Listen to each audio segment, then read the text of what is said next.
दोस्तों नमस्कार, ये है मार्गदर्शन फॉर सिविल सर्विसेज। मैं अनुराग चौधरी। दोस्तों आज की वीडियो में हम सॉल्व करेंगे टीजीटी पीजीटी परीक्षा नागरिक शास्त्र के लिए महत्वपूर्ण प्रश्नों का अभ्यास सेट। इसमें हम आगामी परीक्षाओं की दृष्टि से महत्वपूर्ण प्रश्नों को सॉल्व करेंगे। साथ ही प्रश्नों को सॉल्व करते समय हम उसकी व्याख्या भी करते चलेंगे ताकि आप इनको आसानी से समझ सकें। दोस्तों ये प्रश्न टीजीटी पीजीटी परीक्षा के साथ साथ LT grade, government inter college प्रवक्ता, गवर्नमेंट डिग्री कॉलेज, उच्चतर शिक्षा असिस्टेंट प्रोफेसर और नेट जेआरएफ राजनीति विज्ञान के लिए भी बहुत ही उपयोगी हैं। दोस्तों ये प्रश्न बहुत ही आसान हैं और मैं आशा करता हूं कि इसमें से 90% प्रश्नों के उत्तर आप सही सही दे लेंगे। और इस तरह से जब आप प्रश्नों को सॉल्व करेंगे तो आपका कॉन्फिडेंस लेवल भी बढ़ेगा और आपकी तैयारी भी अच्छी होती जाएगी। तो आइए शुरू करते हैं टीजीटी पीजीटी परीक्षा के लिए नागरिक शास्त्र के महत्वपूर्ण प्रश्नों का प्रैक्टिस सेट संख्या 17। दोस्तों आज की वीडियो का जो पहला प्रश्न है कि भारत के राष्ट्रपति पर महाभियोग की प्रक्रिया का वर्णन संविधान के किस अनुच्छेद में किया गया है, आपको बताना है। ऑप्शंस हैं अनुच्छेद 52, अनुच्छेद 61, अनुच्छेद 57 और अनुच्छेद 59। तो सही उत्तर ऑप्शन बी हो जाएगा, अनुच्छेद 61 में। दोस्तों भारतीय संविधान के अनुच्छेद 61 में भारत के राष्ट्रपति पर महाभियोग लगाने की प्रक्रिया का वर्णन किया गया है। अगला प्रश्न है निम्नलिखित में से कौन सा एक महात्मा गांधी के होम रूल की संकल्पना जिसकी हिंद स्वराज में रूपरेखा दी गई है उसका भाग नहीं है। ऑप्शंस हैं देखिए आत्मनिर्भरता, संसदीय शासन, सामाजिक सुधार और ग्राम गणराज्य। तो सही उत्तर है संसदीय शासन। दोस्तों महात्मा गांधी के हिंद स्वराज में आत्मनिर्भरता, सामाजिक सुधार और ग्राम गणराज्य के बारे में तो रूपरेखा दी गई है, लेकिन संसदीय शासन की रूपरेखा इसमें नहीं दी गई है। और आपकी जानकारी के लिए बता दें कि हिंद स्वराज में गांधी जी ने ब्रिटिश संसद को बांझ और बेश्या की संज्ञा दी थी। अगला प्रश्न है दोस्तों निम्नलिखित में से किसने सकारात्मक स्वतंत्रता का प्रतिपादन किया है। ऑप्शंस हैं आपके मार्क्स, बेंथम, टी.एच. ग्रीन या जे.एस. मिल। तो सही उत्तर है ऑप्शन सी, टी.एच. ग्रीन। दोस्तों टी.एच. ग्रीन या थॉमस हिल ग्रीन ये एक आदर्शवादी विचारक थे और इन्होंने सकारात्मक स्वतंत्रता का प्रतिपादन किया है। अगला प्रश्न है आनुपातिक समानता के सिद्धांत का प्रतिपादन किसके द्वारा किया गया है। ऑप्शंस हैं अरस्तु, रूसो, लाक और राल्स। तो सही उत्तर है दोस्तों आनुपातिक समानता के सिद्धांत का प्रतिपादन अरस्तु के द्वारा किया गया है। और वो कहता है कि प्रत्येक व्यक्ति के साथ समान व्यवहार नहीं किया जा सकता है, प्रत्येक व्यक्ति को समाज के सदस्य के रूप में उसका उचित भाग प्रदान करना चाहिए और यही आनुपातिक समानता का मूल है। तो याद रखिएगा आनुपातिक समानता के सिद्धांत का प्रतिपादन प्राचीन यूनानी विचारक अरस्तु के द्वारा किया गया है। अगला प्रश्न है दोस्तों सामान्य निर्वाचन के लिए एक निर्वाचन क्षेत्र का निर्धारण किसके द्वारा किया जाता है। ऑप्शंस देखिए राष्ट्रपति, भारत के निर्वाचन आयोग, जनगणना आयोग या परिसीमन आयोग। तो सही उत्तर ऑप्शन डी हो जाएगा, परिसीमन आयोग, जिसको कि डीलिमिटेशन कमीशन कहा जाता है।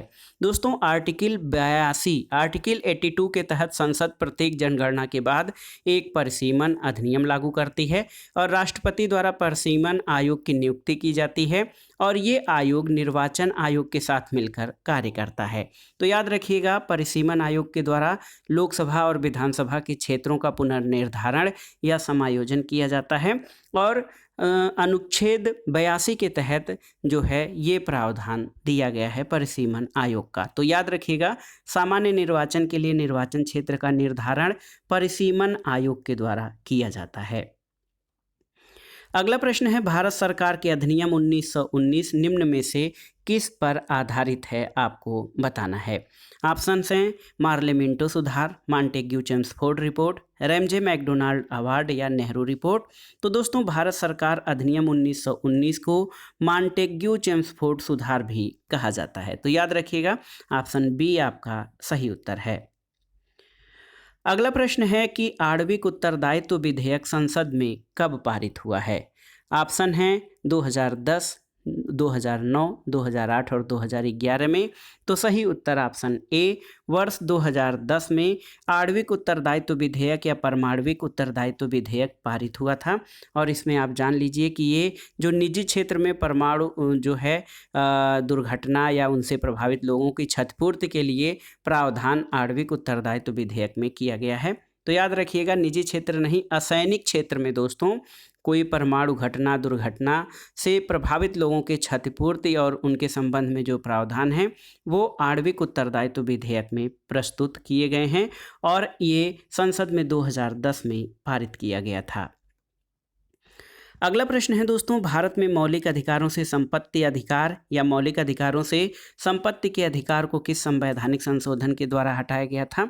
तो इसमें ऑप्शन बताने की जरूरत नहीं, आप जानते हैं कि 44वां संविधान संशोधन 1978। देखिए 1978 में 44वां संविधान संशोधन पारित हुआ था और इसके तहत संपत्ति के अधिकार को मूल अधिकारों की श्रेणी से हटाकर एक विधिक अधिकार का दर्जा दिया गया है। अगला प्रश्न है कि निम्न में से कौन सा विषय समवर्ती सूची में शामिल नहीं है? फौजदारी कानून, विवाह तथा विवाह विच्छेद, सार्वजनिक व्यवस्था या फिर आर्थिक एवं सामाजिक नियोजन। तो सही उत्तर हो जाएगा सार्वजनिक व्यवस्था। दोस्तों सार्वजनिक व्यवस्था ये राज्य सूची का विषय है और ये समवर्ती सूची में शामिल नहीं है। तो याद रखिएगा दोस्तों, सार्वजनिक व्यवस्था राज्य सूची का विषय है, ये समवर्ती सूची में शामिल नहीं है। अगले प्रश्न पर आते हैं, बहुत ही महत्वपूर्ण प्रश्न है। ब्रिक्स देशों में कौन कौन से देश शामिल हैं? तो आप जानते हैं सही उत्तर हो जाएगा ब्रिक्स, जो 5 देश हैं ब्रिक्स में और इनका शॉर्ट फॉर्म है ब्रिक्स, BRICS। बी से ब्राज़ील, आर से रूस, आई से इंडिया, सी से चाइना, एस से साउथ अफ्रीका। तो देखिए ऑप्शन डी आपका सही उत्तर हो जाएगा, ब्राज़ील, रसिया, इंडिया, चाइना और साउथ अफ्रीका। और आपकी जानकारी के लिए बता दें कि ब्रिक्स 5 उभरती हुई अर्थव्यवस्थाओं का एक संगठन है। 2006 में इसकी स्थापना 4 देशों ब्राज़ील, रूस, इंडिया और चाइना के द्वारा की गई थी, लेकिन 2010 में इसमें साउथ अफ्रीका यानी दक्षिण अफ्रीका भी शामिल हो गया, तब से इसका नाम ब्रिक्स हो गया है। पहले ये ब्रिक था, BRIC था 2006 में अपनी स्थापना के समय, लेकिन 2010 में इसमें दक्षिण अफ्रीका भी शामिल हो गया। अगला प्रश्न है, निम्नलिखित में से कौन सा कथन भारतीय संविधान के बारे में सही है? देखिए यह एक मौलिक संविधान है, यह विकास का परिणाम है, यह एक उधार का झोला है और यह एक अनोखा संविधान है। तो दोस्तों भारतीय संविधान कई देशों के संविधानों से अच्छी चीज़ों को ग्रहण करते हुए एक समन्वयवादी दृष्टिकोण के आधार पर जो है इसकी रचना की गई है। इस कारण कई विचारकों और आलोचकों द्वारा इसे उधार का झोला या उधार का थैला कहा जाता है। तो याद रखिएगा भारतीय संविधान के बारे में जो सही कथन है कि ये एक उधार का झोला है और आप जानते हैं कि इसके कई सारे प्रावधान भारत शासन अधिनियम 1935 से लिए गए हैं। अगला प्रश्न है, सूची 1 और सूची 2 का सुमेलन करना है और दिए गए कूट से सही उत्तर का चयन करना है। देखिए हाब्स की रचना क्या है? हाब्स की महत्वपूर्ण रचना लेवायथन है, ए का दूसरा। रॉबर्ट फिल्मर पितृसत्तात्मक जो है सिद्धांत के समर्थक रहे हैं। रूसो की महत्वपूर्ण कृति इमाइल है और जॉन लॉक की कृति सिविल सरकार पर ट्रीटीज यानी two treatise on civil government और रॉबर्ट फिल्मर की पुस्तक है पैट्रियार्की यानी पितृसत्तात्मकता। तो सही सुमेलन हो जाएगा 2, 1, 4 और 3। ऑप्शंस देख लेते हैं, 2, 1, 4 और 3। ऑप्शन ए आपका सही उत्तर हो जाएगा। अगला प्रश्न है, निम्नलिखित में से किन देशों में न्यायिक पुनरावलोकन या जुडिशियल रिव्यू की व्यवस्था है? आपको बताना है। ऑप्शंस हैं केवल भारत में, केवल यूके में, केवल यूएसए में और भारत और यूएसए दोनों में। तो आप जानते हैं दोस्तों भारत और संयुक्त राज्य अमेरिका दोनों में जुडिशियल रिव्यू या न्यायिक पुनर्विलोकन की व्यवस्था है। यूके में न्यायिक पुनर्विलोकन की व्यवस्था नहीं है क्योंकि वहाँ पर संसद सर्वोच्च है और संसद का जो कानून है वो सर्वोच्च होता है। भारत और संयुक्त राज्य अमेरिका दोनों में जुडिशियल रिव्यू की व्यवस्था है। अगला प्रश्न है, भारतीय संविधान का कौन सा अनुच्छेद अल्पसंख्यक वर्ग के हितों के संरक्षण से संबंधित है? तो सही उत्तर है आर्टिकल 30। आप जान लीजिए कि दोस्तों भारतीय संविधान का अनुच्छेद 30 अल्पसंख्यक वर्ग को उनको शिक्षण संस्थानों की स्थापना और विशेष हितों के संरक्षण से संबंधित है। अगला प्रश्न है, यह किसने प्रतिपादित किया कि न्याय सामाजिक संस्थाओं का प्राथमिक गुण है। देखिए, बहुत ही महत्वपूर्ण है। न्याय यानी जस्टिस जो है वो सामाजिक संस्थाओं का प्राथमिक सद्गुण है। ये व्यवस्था या ये वक्तव्य किसने दिया था? ऑप्शन है जॉन रॉल्स, हीगल, मार्क्स या चार्ल्स टेलर। तो सही उत्तर है option a, John Rawls. John Rawls की महत्वपूर्ण पुस्तक ए थियरी ऑफ जस्टिस है और इसमें उन्होंने कहा है कि न्याय सामाजिक संस्थाओं का प्राथमिक गुण है। अगले प्रश्न पर आते हैं दोस्तों। भारत का संघीय न्यायालय कब स्थापित किया गया था? आपको बताना है 1947, 1946, 1935 या 1937। तो सही उत्तर है 1937 में। दोस्तों, भारत शासन अधिनियम 1935 के तहत देखिए 1 अक्टूबर 1937 भारत सरकार अधिनियम 1935 के तहत 1 अक्टूबर 1937 को भारत का संघीय न्यायालय स्थापित किया गया था। अगले प्रश्न पर आते हैं। भारतीय संविधान का कौन सा संशोधन मंत्रियों की संख्या को सीमित करता है? तो ये आसान सा है प्रश्न। आप जानते हैं 91वां संविधान संशोधन जो कि 2003 में ये संशोधन पारित किया गया था। इसमें केंद्र और राज्य में मंत्रिपरिषद के सदस्यों की संख्या इसको सीमित करते हुए लोकसभा और विधानसभा के कुल सदस्यों की संख्या का कितना 15% करने का जो निश्चय है इस संविधान संशोधन यानी 91वें संविधान संशोधन के द्वारा किया गया है। तो याद रखिएगा दोस्तों, बहुत ही महत्वपूर्ण है कि भारतीय संविधान का जो 91वां संविधान संशोधन अधिनियम 2003 है ये केंद्र और राज्य में मंत्रियों की संख्या को लोकसभा और विधानसभा के कुल सदस्य संख्या के 15% तक सीमित करता है। अगला प्रश्न है, भारतीय संविधान की 10वीं अनुसूची का संबंध किससे है? तो उत्तर आप जानते हैं दल परिवर्तन या दल बदल निरहरता के प्रावधान से संबंधित है 10वीं अनुसूची। और आप जानते हैं कि दोस्तों 52वां संविधान संशोधन अधिनियम 1985 के तहत दल बदल विरोधक कानून जो है ये लागू किया गया था। और आप देख लीजिए कि भारतीय संविधान की 10वीं अनुसूची का संबंध दल बदल निरहरता प्रावधान से है। अगला प्रश्न है दोस्तों, भारतीय संविधान के किस अनुच्छेद में सर्वोच्च न्यायालय में तदर्थ या एडहॉक न्यायाधीशों की व्यवस्था की गई है? तो ऑप्शन डी आपका सही उत्तर है, अनुच्छेद 127। आप देखिए दोस्तों कौन सा अनुच्छेद है। इसमें ये व्यवस्था की गई है कि यदि किसी भी समय न्यायालय के किसी सत्र को आयोजित करने या जारी रखने के लिए सर्वोच्च न्यायालय के न्यायाधीशों की गणपूर्ति या कोरम उपलब्ध नहीं है तो भारत के मुख्य न्यायाधीश राष्ट्रपति की पूर्व सहमति से और परामर्श के बाद जो है एडहॉक न्यायालय या उच्च न्यायालय के मुख्य न्यायाधीश न्यायालय की बैठकों में तदर्थ न्यायाधीशों की व्यवस्था करने का प्रावधान किया गया है। तो ऑप्शन डी आपका सही उत्तर है, अनुच्छेद 127 सर्वोच्च न्यायालय में तदर्थ न्यायाधीशों के प्रावधान करता है। अगला प्रश्न है लिबर्टी। लिबर्टी शब्द लैटिन भाषा के किस शब्द से लिया गया है? लिबेल, लिंगुआ, लीबर या लेबर। तो सही उत्तर ऑप्शन सी है, लीबर। दोस्तों, लिबर्टी शब्द लैटिन भाषा के लीबर शब्द से लिया गया है जिसका अर्थ होता है मुक्त होना, बंधन मुक्त होना या बंधन रहित होना। और इसी से संबंधित है आपका लिबर्टी जिसका अर्थ स्वतंत्रता होता है। तो याद रखिएगा लिबर्टी शब्द लैटिन भाषा के लीबर शब्द से लिया गया है जिसका अर्थ होता है बंधन रहित होना। अगला प्रश्न एक पुस्तक है कि द आइडिया ऑफ जस्टिस नामक पुस्तक के लेखक कौन है? आपको बताना है। ऑप्शन है Amartya Sen, John Rawls, Karl Popper या रॉबर्ट नाजिक। तो सही उत्तर क्या है? ऑप्शन ए आपका सही उत्तर है, द आइडिया ऑफ जस्टिस नामक पुस्तक के लेखक अमर्त्य सेन या ए के सेन हैं। ये कल्याण अर्थशास्त्र या वेलफेयर इकोनॉमिक्स के क्षेत्र में नोबेल पुरस्कार प्राप्तकर्ता भारतीय हैं। अगला प्रश्न है विधान परिषद के कितने सदस्य राज्यपाल द्वारा मनोनीत किए जाते हैं? तो उत्तर है 1/6 सदस्य। देखिए दोस्तों, विधान परिषद के कुल सदस्यों के 1/6 सदस्य राज्यपाल के द्वारा मनोनीत किए जाते हैं। अगला प्रश्न है निम्न में से कौन सा एक संप्रभुता की विशेषता नहीं है? आपको बताना है। ऑप्शंस हैं आपके अस्थायित्व, निरपेक्षता, अविभाज्यता और अंतर्भावता। तो आप जान सकते हैं दोस्तों, संप्रभुता जो है अस्थाई होती है, निरपेक्ष होती है, अविभाज्य और अदेय होती है। इसके अलावा ये सार्वभौमिक होती है।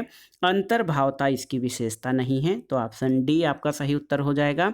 संप्रभुता का सर्वप्रमुख गुण सार्वभौमिकता, अस्थायित्व, निरपेक्षता, अविभाज्यता और अदेयता है। अंतर्भावता इसमें शामिल नहीं है। अगला प्रश्न है, भारतीय संविधान के अनुच्छेद 14 में प्रयुक्त वाक्यांश कानून के समक्ष समानता किस संविधान से लिया गया है?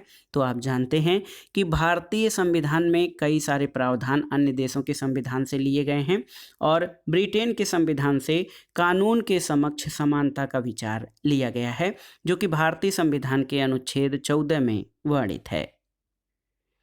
अगला प्रश्न है दोस्तों, भारतीय संविधान में समानता का अधिकार 5 अनुच्छेदों द्वारा प्रदान किया गया है। ये अनुच्छेद कौन से हैं आपको बताना है। तो आप देखिए दोस्तों, बहुत ही महत्वपूर्ण प्रश्न है कि अनुच्छेद 14 से लेकर अनुच्छेद 18 तक, अनुच्छेद 14 से लेकर अनुच्छेद 18 तक जो है भारतीय संविधान में समानता के अधिकार दिए गए हैं। ये 5 अनुच्छेद हैं, अनुच्छेद 14, 15, 16, 17 और 18। और ये जो अधिकार हैं नागरिकों को कानून के समक्ष समान व्यवहार, कानून की समान सुरक्षा, सार्वजनिक रोजगार में समान अवसर सुनिश्चित करते हैं और भेदभाव और अस्पृश्यता को रोकते हैं, जो कि एक तरह से सामाजिक बुराइयों के रूप में हमारे समाज में विद्यमान हैं। अगला प्रश्न है कि किसने कहा है कि संप्रभु राज्य के दिन अब लद चुके हैं? ऑप्शन है LT. House, AD. Lindsay, Bentham या मेटलैंड। तो सही उत्तर क्या हो जाएगा? सही उत्तर ऑप्शन बी हो जाएगा, ए.डी. लिंडसे। दोस्तों, ए.डी. लिंडसे एक बहुलवादी विचारक हैं और बहुलवाद संप्रभुता के प्रतिक्रिया स्वरूप उभरा था। दोस्तों, बहुलवादी मानते हैं कि राज्य एकमात्र संप्रभु समुदाय नहीं है, बल्कि अन्य समुदायों की तरह मात्र एक समुदाय है। और इसी आधार पर ए.डी. लिंडसे ने कहा है कि संप्रभु राज्य के दिन अब लद चुके हैं। अगला प्रश्न एक महत्वपूर्ण कथन है, बार बार परीक्षाओं में पूछा जाता है। अधिकार सामाजिक जीवन की वे परिस्थितियां हैं जिनके अभाव में सामान्यतया कोई भी व्यक्ति अपना सर्वांगीण विकास या सर्वोच्च विकास नहीं कर सकता है। ये कथन किसका है? तो सही उत्तर ऑप्शन बी लास्की का कथन है कि अधिकार सामाजिक जीवन की वे परिस्थितियां हैं जिनके अभाव में सामान्यतः कोई भी व्यक्ति अपना विकास नहीं कर सकता है। अगले प्रश्न पर आते हैं दोस्तों, अधिकारों के कानूनी सिद्धांत की वकालत करने का श्रेय किसे है आपको बताना है। ऑप्शन है लॉक, पाउंड, ऑस्टिन या ग्रोसियस। तो सही उत्तर ऑप्शन सी ऑस्टिन। दोस्तों, अधिकारों के कानूनी सिद्धांत की वकालत करने का श्रेय ऑस्टिन को जाता है। अगला प्रश्न है दोस्तों, वास्तविक कानून। देखिए, वास्तविक कानून उसका आदेश है जिसे दूसरे को आदेश देने का अधिकार प्राप्त है। ये कथन किसका है? ऑप्शन है आपके बोधा, रूसो, लॉक और हॉब्स। तो सही उत्तर है हॉब्स। देखिए, ऑप्शन डी सही उत्तर हो जाएगा, थॉमस हॉब्स, जो कहता है कि वास्तविक कानून उसका आदेश है जिसे दूसरे को आदेश देने का अधिकार प्राप्त होता है।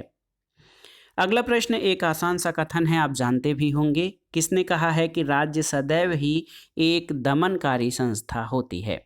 ऑप्शन है आपके हीगल, रूसो, बेंथम और मार्क्स। तो सही उत्तर है मार्क्स।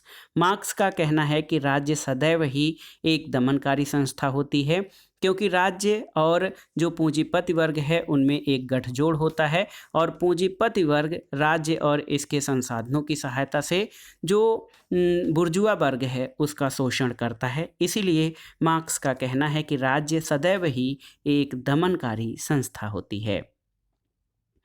अगला प्रश्न एक महत्वपूर्ण कथन है कि समाजवाद एक ऐसे टोप की तरह है जिसकी आकृति नष्ट हो चुकी है क्योंकि इसे हर कोई पहन लेता है।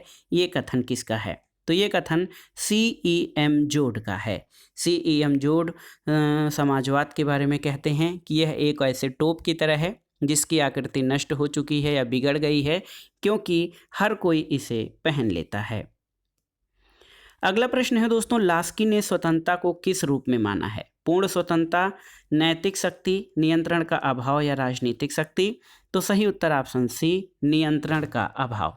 दोस्तों लास्की स्वतंत्रता को नियंत्रण के अभाव के रूप में मानते हैं और वो कहते हैं कि स्वतंत्रता जो है वो नियंत्रण का अभाव है और स्वतंत्र व्यक्ति ही अपना पूर्ण विकास कर सकता है। अगला प्रश्न है, किसी उम्मीदवार की मांग पर लोकसभा के चुनाव में कौन दोबारा वोटों की गिनती का आदेश दे सकता है? ऑप्शन है आपके मुख्य चुनाव आयुक्त, राज्य का मुख्य चुनाव आयुक्त, चुनाव क्षेत्र का रिटर्निंग ऑफिसर या भारत का निर्वाचन आयोग। तो उत्तर आप जान लीजिए, चुनाव क्षेत्र का जो आरओ या रिटर्निंग ऑफिसर होता है। देखिए दोस्तों, चुनाव क्षेत्र का आरओ जो होता है वो किसी उम्मीदवार की मांग पर लोकसभा के चुनाव में दोबारा वोटों की गिनती का आदेश दे सकता है।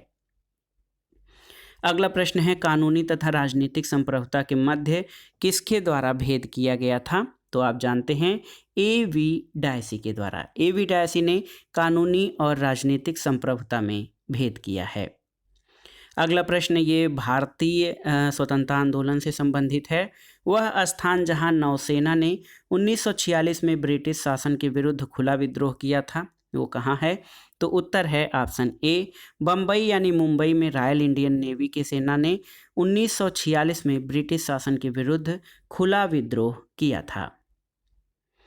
अगला प्रश्न है दोस्तों, सार्क का मुख्यालय, सार्क यानी दक्षेस जिसको दक्षिण एशियाई राष्ट्रों का संगठन कहा जाता है, इसका मुख्यालय कहाँ स्थित है आपको बताना है। तो सही उत्तर है दोस्तों, सार्क का मुख्यालय काठमांडू में स्थित है। 7-8 दिसंबर 1985 को बांग्लादेश में सार्क यानी दक्षिण एशियाई राष्ट्रों के संगठन की स्थापना की गई थी और काठमांडू में इसका जो सचिवालय है ये 1987 में स्थापित किया गया था। अगला प्रश्न है, निम्न में से कौन एक संयुक्त राष्ट्र का प्रधान अंग है? देखिए, विश्व स्वास्थ्य संगठन, अंतर्राष्ट्रीय श्रम संगठन, आर्थिक एवं सामाजिक परिषद या अंतर्राष्ट्रीय नागरिक विमान संगठन। तो सही उत्तर ऑप्शन सी, आर्थिक एवं सामाजिक विकास परिषद। आप जानते हैं संयुक्त राष्ट्र के 6 जो हैं महत्वपूर्ण अंग हैं, जिनमें महासभा, सुरक्षा परिषद, आर्थिक एवं सामाजिक परिषद, न्यायता परिषद आदि हैं। तो इन विकल्पों में से आर्थिक एवं सामाजिक परिषद जो है वो संयुक्त राष्ट्र का प्रधान अंग है। अगला प्रश्न है दोस्तों, भारतीय संघीय व्यवस्था केंद्राभिमुखी है, इसका कारण क्या है? ऑप्शन देखिए, संपूर्ण भारत के लिए केवल एक ही नागरिकता है, सही है। आपातकाल में केंद्र की शक्तियां बढ़ जाती हैं, बिल्कुल सही है। संसद राज्यों के क्षेत्रों का पुनर्वितरण कर सकती है, ये भी सही है। और ऑप्शन डी, उपर्युक्त सभी। तो ये दोस्तों ऑप्शन डी आपका सही है कि भारतीय संघीय व्यवस्था केंद्राभिमुखी है, क्योंकि उपर्युक्त सभी विशेषताएं इसमें पाई जाती हैं। अगला प्रश्न है दोस्तों, निम्नलिखित में से कौन सा एक गुटनिरपेक्ष आंदोलन का कार्यक्रम नहीं है, आपको बताना है। पहला है सदस्य राष्ट्रों के बीच प्रजातांत्रिक आंदोलन शुरू करना। तो ये आपका देखिए गुटनिरपेक्ष आंदोलन का जो है ये एक कार्यक्रम है। नई अंतर्राष्ट्रीय आर्थिक व्यवस्था का स्थापना, ये भी है। राष्ट्र संघ के अंतर्गत पृथ्वी संरक्षण कोष की स्थापना का प्रस्ताव, ये नैम यानी गुटनिरपेक्ष आंदोलन का कार्यक्रम नहीं है। परमाणु निशस्त्रीकरण का प्रयास करना, ये भी है। तो सही उत्तर ऑप्शन सी हो जाएगा दोस्तों। गुटनिरपेक्ष आंदोलन के कार्यक्रमों में राष्ट्र संघ के अधीन पृथ्वी संरक्षण कोष की स्थापना का प्रस्ताव, ये इसके कार्यक्रम का अंग नहीं है। अगला प्रश्न है, बहुत ही महत्वपूर्ण है कि किसने कहा है कि शक्ति के रूप में परिभाषित राष्ट्रीय हित अंतर्राष्ट्रीय राजनीति का मुख्य तत्व है। तो ऑप्शन है एन.जे. स्पाइकमैन, हाब्स, मॉर्गेनथाउ या नीत्शे। तो सही उत्तर हो जाएगा क्या दोस्तों? सही उत्तर हो जाएगा आपका कि शक्ति के रूप में परिभाषित राष्ट्रीय हित जो हैं वो अंतर्राष्ट्रीय राजनीति का मुख्य तत्व है। ये एच.जे. मॉर्गेनथाउ का विचार है। एच.जे. मॉर्गेनथाउ यथार्थवादी विचारक हैं और वो कहते हैं कि शक्ति के रूप में राष्ट्रीय हितों को परिभाषित किया जा सकता है और राष्ट्रीय हित, शक्ति के रूप में परिभाषित राष्ट्रीय हित ही अंतर्राष्ट्रीय राजनीति का मुख्य तत्व हैं। अगला प्रश्न है, निम्नलिखित में से कौन सा विषय भारतीय संविधान के समवर्ती सूची के अंतर्गत आता है? विवाह और विवाह विच्छेद, संघीय लोक सेवाएं, पुलिस और आयकर। तो देखिए, विवाह और विवाह विच्छेद दोस्तों ये भारतीय संविधान के समवर्ती सूची के अंतर्गत आता है। संघ लोक सेवाएं संघ सूची में, पुलिस राज्य सूची में और आयकर ये संघ सूची का विषय है। अगला प्रश्न है, राज्य की विधान परिषद का सदस्य होने के लिए व्यक्ति की आयु कम नहीं होनी चाहिए कितने वर्ष से? ऑप्शन है आपके 25 वर्ष, 30 वर्ष, 35 वर्ष या 18 वर्ष। तो सही उत्तर है 30 वर्ष। देखिए दोस्तों, राज्य की विधान परिषद का सदस्य होने के लिए व्यक्ति की आयु कम से कम 30 वर्ष होनी चाहिए। वहीं विधानसभा का सदस्य होने के लिए 25 वर्ष की न्यूनतम आयु आवश्यक है। अगला प्रश्न है दोस्तों, राज्य के विकास में मुख्य भूमिका किसने निभाई है? देखिए, सही उत्तर आपका हो जाएगा ऑप्शन डी, रक्त संबंध, धर्म, राजनीतिक चेतना और आर्थिक गतिविधियों ने राज्य के विकास में महत्वपूर्ण भूमिका निभाई है। और आप जानते हैं कि राज्य के ऐतिहासिक विकासवादी सिद्धांत के अनुसार राज्य न तो दैवी उत्पत्ति का सिद्धांत से प्रेरित हुआ है, उत्पन्न हुआ है, न तो ये शक्ति सिद्धांत से, न सामाजिक समझौता सिद्धांत से, न ही पैतृक या मातृक सिद्धांत से, बल्कि इसमें कई तत्वों का योगदान रहा है, जिनमें रक्त संबंध, धर्म, राजनीतिक चेतना और आर्थिक गतिविधियां महत्वपूर्ण हैं। अगला प्रश्न है, धर्मनिरपेक्षता यानी पंथ निरपेक्षता के दर्शन में क्या निहित है? ऑप्शन देखिए, धर्मों की अनुपस्थिति, धर्मों की प्रतिद्वंदिता, नागरिकों के धार्मिक मामलों में राजनीतिक हस्तक्षेप या सभी धर्मों के प्रति सम्मान। तो सही उत्तर है पंथ निरपेक्षता या सेकुलरिज्म की धारणा जो है, इसका भारतीय प्रतिरूप ये है कि धर्म जो है राज्य धर्म से पूरी तरह अलग नहीं होगा, बल्कि ये सभी धर्मों के प्रति सम्मान और जो है समान दृष्टिकोण या सम्मान भाव बनाए रखेगा। अगला प्रश्न है दोस्तों, भारतीय संविधान के किस अनुच्छेद के द्वारा राज्य को अंतर्राष्ट्रीय शांति और सुरक्षा को प्रोत्साहित करने की शक्ति है? ये प्रश्न कई बार पूछा गया है। तो नीति निर्देशक तत्वों के अंतर्गत अनुच्छेद 51 के अंतर्गत ये व्यवस्था है कि राज्य अंतर्राष्ट्रीय शांति और सुरक्षा को प्रोत्साहित करने का प्रयास करेगा। अगला प्रश्न है दोस्तों, देखिए, समानता के प्रति आग्रह ने स्वतंत्रता की आशा को व्यर्थ बना दिया है। ये कथन किसका है? तो स्वतंत्रता और समानता को एक दूसरे का विरोधी मानने वाले विचारकों में कई विचारक मानते हैं कि स्वतंत्रता और समानता एक दूसरे के विरोधी हैं, और इनमें लॉर्ड एक्टन का कथन है कि समानता के प्रति आग्रह ने स्वतंत्रता की आशा को व्यर्थ बना दिया है। अगला प्रश्न है, निम्नलिखित सिद्धांतों में से महात्मा गांधी द्वारा किसका प्रतिपादन नहीं किया गया है? ऑप्शन है न्यासीता का सिद्धांत यानी ट्रस्टीशिप, पंचायती राज, केंद्रीकरण का सिद्धांत और अहिंसा का सिद्धांत। तो दोस्तों, गांधी जी ने सत्य, अहिंसा, न्यासीता, पंचायती राज, इसके अलावा देखिए बहुत ही महत्वपूर्ण है कृषि आधारित अर्थव्यवस्था, कुटीर उद्योग, इन सब पर बल दिया है। उन्होंने केंद्रीकरण के सिद्धांत पर बल नहीं दिया है। तो याद रखिएगा, महात्मा गांधी ने केंद्रीकरण का सिद्धांत नहीं बल्कि विकेंद्रीकरण का सिद्धांत दिया है, जिसमें गाँव को उन्होंने पूर्ण लोकतंत्र का दर्जा देने की बात कही थी। अगला प्रश्न है कि निम्नलिखित में से कौन सर्वाधिकारी राज्य में विश्वास करता है? उदारवाद, समाजवाद, फांसीवाद या इनमें से कोई नहीं। तो सही उत्तर ऑप्शन सी, फांसीवाद। दोस्तों, फांसीवाद सर्वाधिकारवादी राज्य में विश्वास करता है, जिसकी मूल मान्यता ये है कि सब कुछ राज्य के भीतर है, राज्य के बाहर या उसके विरुद्ध कुछ भी नहीं है। अगला प्रश्न है, प्लेटो को राज्य के आदर्शवादी सिद्धांत का जनक क्यों माना जाता है? तो दोस्तों, प्लेटो को आदर्शवादी सिद्धांत का जनक इसलिए माना जाता है क्योंकि उसने अपने सिद्धांत को अच्छे विचार या सद्गुण या सदिच्छा के सिद्धांत पर, सद्विचारों पर आधारित किया है। ऑप्शन डी आपका सही उत्तर हो जाएगा। अगला प्रश्न है, किसका विश्वास था कि व्यक्ति अपने पिता की मृत्यु को भूल सकता है किंतु उसकी संपत्ति की हानि पहुंचाने वाले को नहीं भूल सकता है? ये कथन किसका है? ऑप्शन है मैकियावेली, बोदा, हाब्स और लाक। तो सही उत्तर है ये कथन मैकियावेली का है। मैकियावेली ने दोस्तों धर्म और नैतिकता के बीच पृथक्करण किया और उसने व्यक्तियों के मानव स्वभाव के बारे में चर्चा करते हुए कहा कि व्यक्ति जो है बनावटी और मतलबी होते हैं। ये अपने पिता की मृत्यु को भूल सकते हैं लेकिन उनकी संपत्ति की हानि करने वाले को कभी नहीं भूल सकते। अगला प्रश्न है, निम्न में से कौन एक संयुक्त राष्ट्र संघ का उद्देश्य नहीं है? देखिए, युद्ध रोकना और शांति स्थापित करना ये उद्देश्य है। मानव अधिकार और अंतर्राष्ट्रीय विधि के प्रति सम्मान जगाना, ये भी सही है। क्षेत्रीय सहयोग को प्रोत्साहन करना, ये भी है। और अंतरिक्ष को जीतना और इस पर शोध करना, ये यूएनओ या संयुक्त राष्ट्र संघ का उद्देश्य नहीं है। तो ऑप्शन डी आपका सही उत्तर हो जाएगा।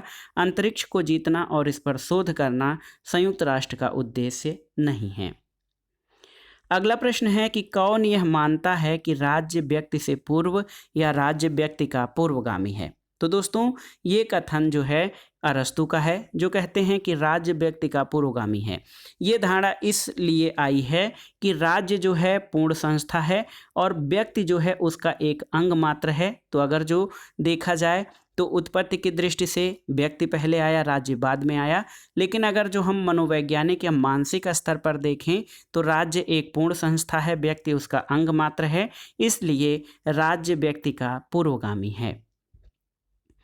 अगला प्रश्न है दोस्तों, भारत में अंतर्राज्य परिषद कब स्थापित की गई थी, आपको बताना है। 1967, 1989, 1990 या 1992। तो सही उत्तर है 28 मई। देखिए 28 मई 1990 को भारत में अंतर्राज्य परिषद की स्थापना की गई थी।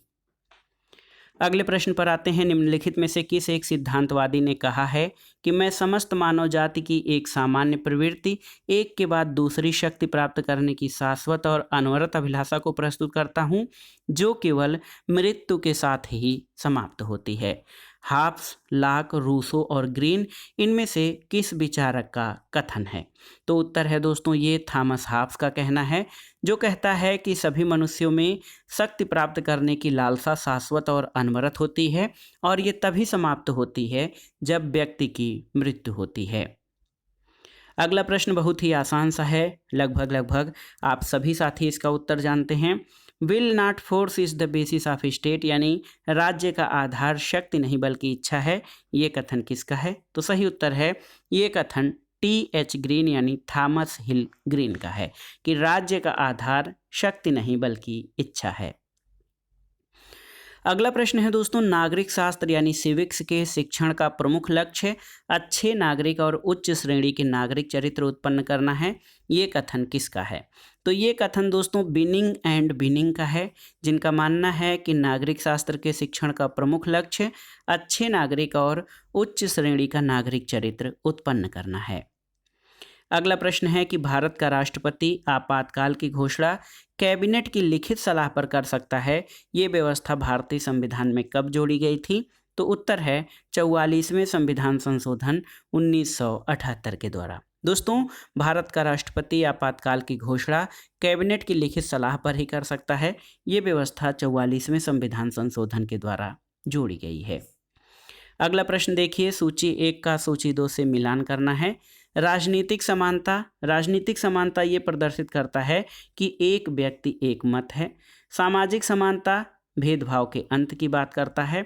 आर्थिक समानता शोषण के अंत की बात करता है और कानूनी समानता कानून के समक्ष समानता से लिया जाता है। तो याद रख कर लीजिए, राजनीतिक समानता का मतलब एक व्यक्ति एक मत, सामाजिक समानता भेदभाव का अंत, आर्थिक समानता शोषण का अंत और कानूनी समानता कानून के समक्ष समानता है। तो इस तरह से आपका कौन सा उत्तर सही हो जाएगा। देखिए 3, 4, 2 और 1, ऑप्शन बी आपका सही उत्तर हो जाएगा। अगला प्रश्न है, भारतीय संविधान का अनुच्छेद 44 किससे संबंधित है। तो ये है जो है समान नागरिक संहिता यानी एक समान सिविल संहिता से संबंधित है भारतीय संविधान का अनुच्छेद 44। अगला प्रश्न है, एक कथन है कि यह किसने कहा है कि आधुनिक राज्य का मुख्य पक्ष उसकी भूमि, शारीरिक हिंसा के साधनों पर एकाधिकार और उसकी वैधानिकता है। ऑप्शन है हीगल, बेवर, ब्लंटस्ली या हर्मन फाइनर। तो सही उत्तर है ये कथन ब्लंटस्ली का है कि आधुनिक राज्य का मुख्य पक्ष उसकी भूमि, शारीरिक हिंसा का साधनों पर एकाधिकार और उसकी वैधानिकता है। अगले प्रश्न पर आते हैं, निम्नलिखित में से कौन प्रभुसत्ता के कानूनी सिद्धांत का लक्षण नहीं है। देखिए पूर्णता, विभाज्यता, अस्थायित्व और सार्वभौमिकता। तो सही उत्तर है का जो प्रभुसत्ता है उसके कानूनी सिद्धांत का लक्षण विभाज्यता नहीं है, क्योंकि संप्रभुता जो है ये अस्थायी होती है, पूर्ण होती है, सार्वभौमिक होती है और अदेय यानी इसे किसी को दिया नहीं जा सकता है। तो कुल मिलाकर विभाज्यता संप्रभुता के कानूनी सिद्धांत का लक्षण नहीं है।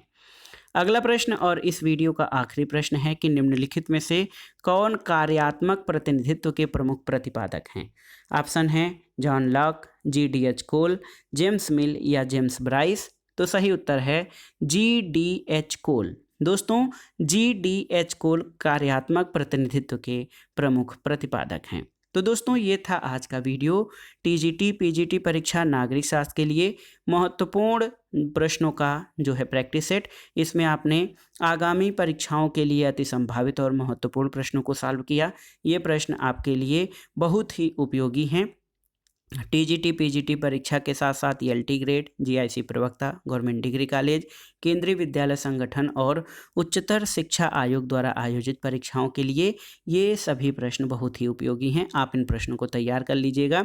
यद्यपि इस प्रैक्टिस सेट में हमने बहुत ही आसान प्रश्नों को सॉल्व किया है और इनमें से कुछ साथी जिनकी तैयारी अच्छी है लगभग सभी प्रश्नों का उत्तर बहुत अच्छे से जानते होंगे।